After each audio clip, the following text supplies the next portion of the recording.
Good morning, everyone. Thank you very much for coming to this talk. We are very happy to have you here. My name is Homayun Bagheri from the Entrepreneurs Fund of the Repsol Foundation. So today I have the pleasure of having Sandra Blasquez, who's the head of open innovation at the Repsol Tech Lab, and also Berta Moreno, who's a technologist specializing in hydrogen and synthetics at the Repsol Tech Lab. Yeah. And we're going to tell you a little bit about our experience at the Entrepreneurs Fund and the Repsol family in general, about how we engage technological startups in the energy space. Clearly, it's a common aphorism nowadays that to get out of the problems that we see due to climate change, that technology will be a fundamental key for solving some of these problems. Of course, technology is also what got us here, but it's also what many believe will help us solve our problems. No? And probably this message has become even stronger the last 2-3 years in what many would think of as sort of proto-apocalyptic times that we had. We had a pandemic, we had a war in Central Europe that has shaken the energy map at the industrial heartland of Europe. And for many of these problems that we see, people or institutions and countries and people are looking at technology for the solutions. And we've seen this in the pandemic, right? 2 startups that were barely known, except maybe in specialized circles in the biotechnology, brought us vaccines in collaboration with larger corporations and academia. We're seeing something very similar with clean tech, where we see a very diverse range of actors bringing in highly innovative, sophisticated solutions to the technological problems and potential solutions that we could offer. So despite these difficult times that we've had, the message is also positive in the sense that, I've been around science and technology for more than 25 years, perhaps, and I don't think I've ever seen such level of enthusiasm, sophistication, independent thinking in the ecosystems of science, technology, corporations, startups that I see in the last couple of years. And at the Entrepreneurs Fund of the Repsol Foundation, we want to tap into this energy. We want to tap into the innovation. We want to tap into the networks that people in this large community are constructing. So maybe before we get into talking about the lessons we've learned in this engagement, that the Entrepreneurs Fund has been around for about more than 12 years now. If this works, let's see. Maybe. If it doesn't work, we'll do it without the... Okay, yeah. So let me tell you about, I don't have my glasses, so I have to look at this way because I don't see what's on there. Okay. So the Entrepreneurs Fund is part of the Repsol Foundation. The Repsol Foundation is a non-profit organization, independent entity, closely related to Repsol, the energy company. But we have as I said, we are non-profit. We have our own mission statements and what we want to do in order to benefit society among various parameters. And what I'll talk about today is the Entrepreneurs Fund, but if you're interested and you go on our website, Fundación Repsol or Repsol Foundation, you will also see our impact investment wing, which has become very important at the foundation. We also have volunteer work, and we also have educational programs around clean tech and energy transition.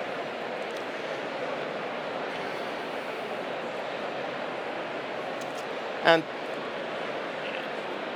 we're not a huge program, but we're very selective at the Entrepreneurs Fund. We pick about 5 or 6 startups a year. We've been doing it for about 12 years. And we're quite proud of this heritage because due to the selectivity, we can focus on startups and help them along their journey to make sure that they have a high survival rate, 75%. We've done about 72 startups. We have a huge network of industry and technology experts and also business and financial experts. Today I have the pleasure of having 2 of these experts with me. And we've also seen that there's been quite success for these startups in the in the market scenario, so that they can raise funds up to 400 million that they've raised within these 72 startups. And we look forward to being able to do this further with newer startups as the years come by. And what we offer, just briefly before we go into the discussion, as I said, we focus on the energy transition. We might be looking at Industry 4.0, low carbon, new materials, biotechnology, all these sort of trees within the technology space. In the end, we have a goal that we want them to circle back on clean tech, energy transition, new materials, okay? Sustainability in general. Despite the different branches of the tree, we want to focus back on the energy transition. And what we offer is usually an ad hoc work plan, which means that we look at the specific needs of the startup from a technological perspective, from the business plan perspective, and design a program that we think will benefit them best in order to develop that technology, prove it, and be in a position to bring it in market and hence have a viable business model, business in general. And what's probably most special about our program in comparison to many others that might be out there is that since we have a huge industrial network within the Repsol family, so to speak, so we have access to all kinds of business units with their associated technologies, okay? This can be anywhere from, let's say, renewable fuels to renewable energy per se. It can be AI for industrial applications. It can be also digital for client applications. And so this network, we try to leverage it for the startups that come with us, so that it is not only that we provide money, we do provide some financial support for a year for them to design a pilot, but we want that pilot to be done in an industrial setting or in a market setting, so that when they come out of the acceleration program, they're ready to enter a market with a product or become highly attractive for investors to come into Series A funding rounds and be able to help them launch into highly successful businesses. And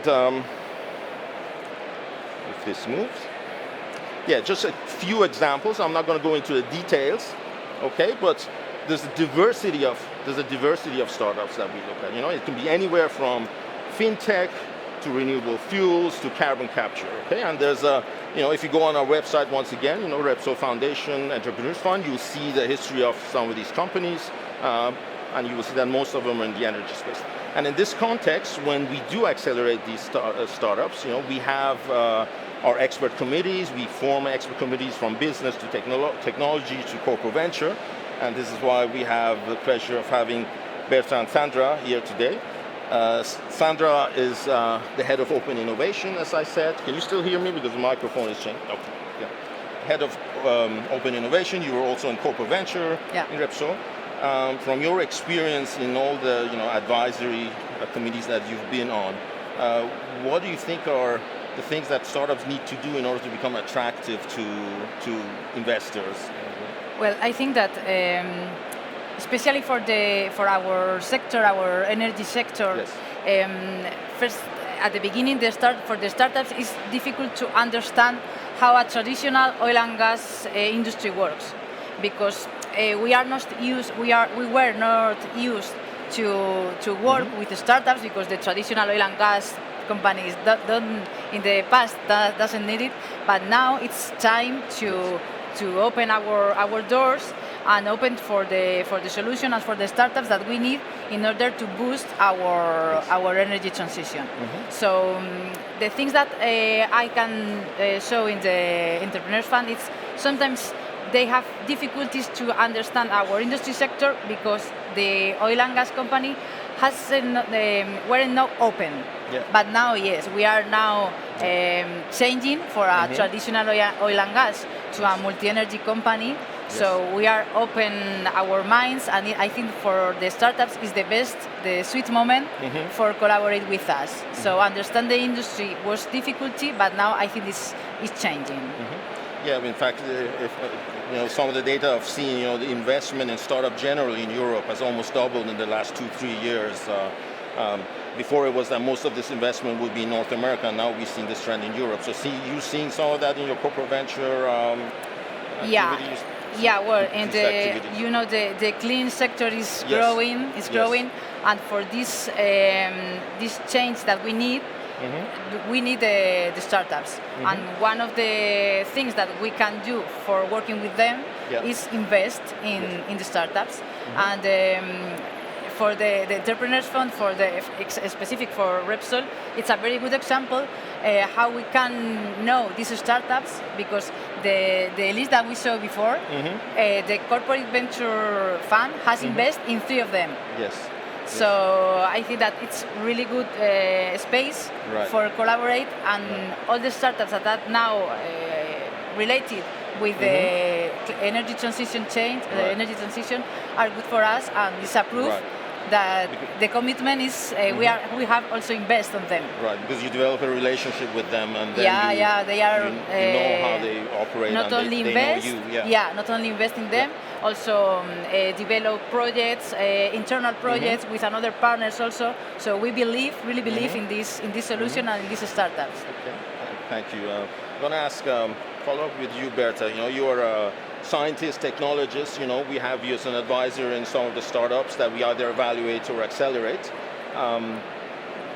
And you know, in the last few years, we've seen a resurgence of interest in, for example, chemical forms of energy, right? Hydrogen, e-fuels, biofuels. Despite the diversity of all these technologies, right? You know, do you see commonalities that mark the ones that are going to be successful in your view from a technological and business perspective? I don't know if you can call it a pattern or else it, but they really share some trends. And from what we see when we... I'm gonna move, but... Sorry. No, sit. Yeah, okay.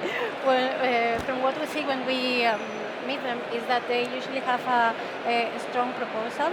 So it might not be the more mature one, but the basic of the technology it's well defined. It also has, they usually have a established roadmap with seems logic in the scale up of the technology, which I think it's also important for us to evaluate and to see. And then they usually have very they usually have teams which are equally balanced. I mean, they have a strong the scientific part, the technical part has Gracias. I don't know if it's on now. No, because the echo, only they hear it. For us, it's irrelevant if you have a microphone. Now? A lot of noise. Yeah, I know. No? Okay. So they usually have very balanced teams. So they will have a technological team with a scientific background, technical background, and then they have the business development team, which is also pro in the activities they have. So I think that's the combination of what they usually, or the features that usually help them to succeed. Okay, thank you. And yeah, please, regarding go on that, I'm going to move around. Yeah. an important thing that Berta says, it's all about people. Yeah. I mean, the people have to be in the specific role, but also the people has to be reliable. So when we in the corporate venture fund, when we assess to invest in one startup, it's a really important point to know well the team. Okay. Because we have to trust on them. They have to be humble, because sometimes the technology they develop is in a low TRL. It doesn't matter. We are here to help them and to boost their solutions, and but we need to trust on them. Yes. So it's all about people. Right. So not only technology or Not business only, plans. no. Yeah. In fact, you know, when you see them positioning them, I think you hear me. I don't need the microphone, okay. right? So when you see them positioning themselves to attract Series A funding, and you've been there during the voyage with them, I mean, what do you think are the things that they should have sort of the ducks in a row in order to be able to attract investors? What are the patterns you see that lead to success there? Yeah, I think we need a good solution, Yeah. but also a good team. So we look for the P&L, Yeah. and the Excel supports everything, but it's not we don't see only the numbers, So the economics. Yeah. That's the English version of el papel lo soporta todo. Yeah, Okay, papel but- soporta todo. Yeah. Excellent. Supports everything. Okay. Okay. Maybe I'd like to ask you questions for both of you. Okay, and you can Okay. answer it separately. If you were sort of an independent entrepreneur, now that you've had this experience, you've seen all these entrepreneurs, and you were going to have a startup, right? Like, what are the questions you would ask yourself if you were going to start? Well, first I will ask myself, what product do I have? Do I know my product? I mean, the science behind, the technology, the maturity of the project, the challenges. I think that you really need to know at which stage your product is, or my product will be. Then I will ask myself, do I have a team? Because I need to cover a lot of different areas. I need people for the technical part, finance. I need the business development team as well. So I need to know that everything is fully covered. And then I will ask myself also if I do have a business plan defined, and what is the strategy that I will choose to approach investors in order to succeed with my startup. So at some point, if to any of these questions I have a no, then I will ask myself, where can I find help, right? And I think that in this case, these accelerators are an answer to that questions, because they will cover a lot of aspects that will allow you to have a round and robust proposal. Yeah. Maybe a follow-up to that, and then we come to, given that you've seen all these different technological startups, and many of them are sophisticated, as you were saying, but do you think, for your position of, having access to this different perspective as an advisor in industry context, do you see things that that you see from your perspective that maybe somebody coming as a startup a little bit more isolated does not have access to, and you could contribute to that? Yes. For us, as industrial partners and end users of this technology, what we can provide are requirements, technological KPIs for them to follow, and probably to tune their developments to get a product that in the end we can use, which is the objective of the whole process. So what we find usually are when we have meetings with the startups is that they have very well defined the first steps on their developments, but then whenever they want to go for demo pilots, they really ask for a partner, because they want to build something that in the end is close to the final use of their development. And I think that in this sense we can collaborate with them. We can envision with them the pilot that they may have. We can also accompany them at some point to achieve this pilot, and even can help them with our industrial assets for them to develop the pilot if it makes sense for all of us. Okay, thank you. Okay. I think that it's one of the best strengths in the Entrepreneurs Fund to provide this possibility to perform the piloting. And also in the Open Innovation Strategy, we have also a piloting program called IdeAction, that is a program with a specific budget and in really low few months to perform a pilot. So it's another thing that we can offer to them. Okay, great. And now going back to the question, if you were going to do a startup, what is the question that you would ask yourself? Well, I will ask if I'm prepared for fail. For what? For fail. For faith? Yeah, fail. Failure, okay. Yeah, failure. Okay. It's a possibility, so yes, sure. It's a possibility.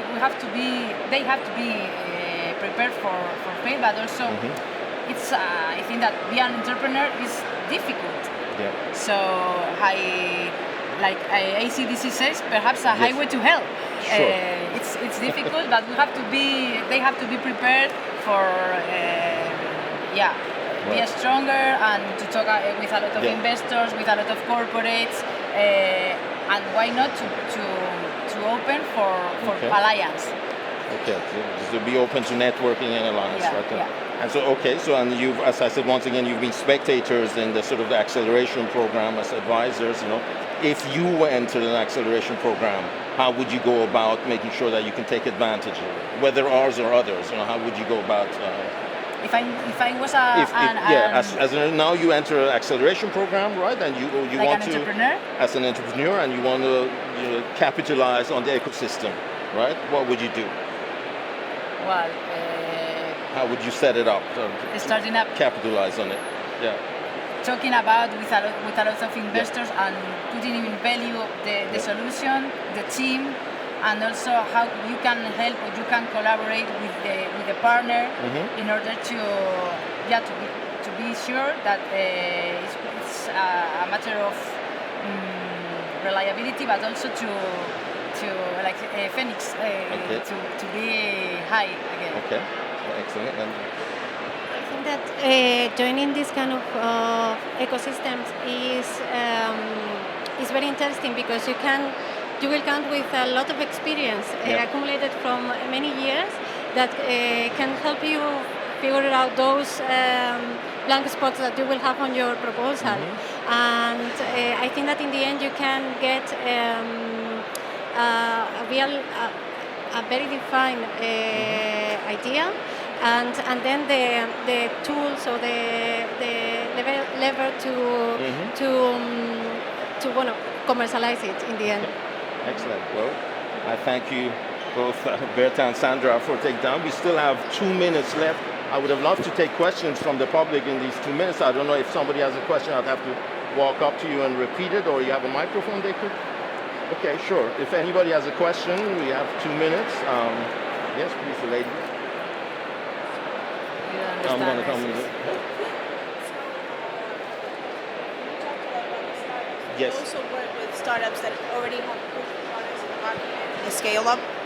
Okay, so if we work with startups that already have a proven market and they want to scale up, we'll only engage such a situation if there's a new innovation involved.